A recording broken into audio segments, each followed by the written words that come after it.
Hi guys, I had a video request on this and I want to be pretty quick, so I'm going to get to the point. This video is about how to more effectively use your flat rate envelopes from the post office. We all know these get a great weight, but they're small. I'm going to show you what I do. I fold it up about 2 inches in.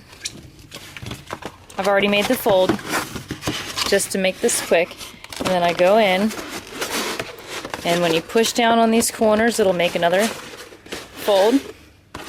So at this point it looks very box-like, but I'm going to undo that and just tape over this.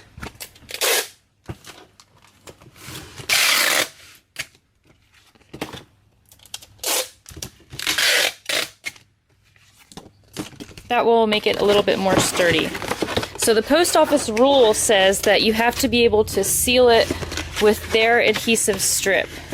I've been told that if you can seal it and it holds with their adhesive strip and it's within the weight limits, then if it fits, it ships.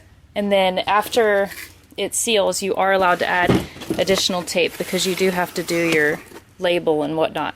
So I like to cut up boxes or somehow use a box when I do this so that my items are well protected. So I would take this, since it's open here, and tie that in.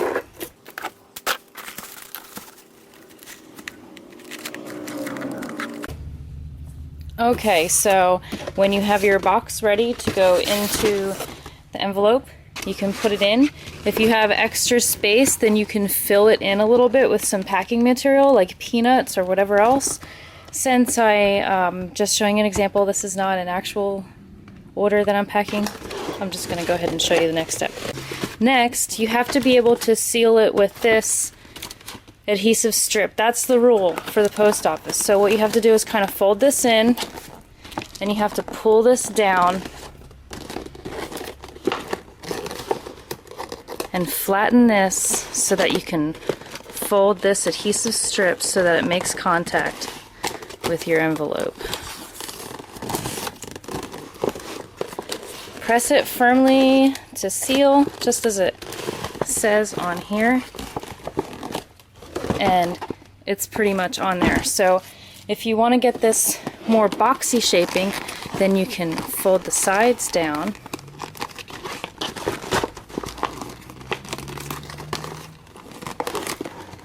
and then all you'd have to really do is tape that side. So this should be big enough here to put your label on. So when I put the label, I try to put it right over the seal, because that way I'm going to be able to get more tape to reinforce it when I go across with the label like that. If you're using self-adhesive labels, it will have the same effect. So it'll just kind of close it up, and now that's really sturdy. So you're good to go. You used their seal, so you followed the rules, and it fits, and so then it ships. And of course, since inside has a box, the outside might look like, what? But since the inside is actually properly packed for a box and has a lot of packing material when you're doing it for real, when you're actually putting peanuts or stuffed newspaper or something in there, I just showed you an example with air. So when you're packing it right, then everything should arrive just fine using this method. So thanks for watching. Bye-bye.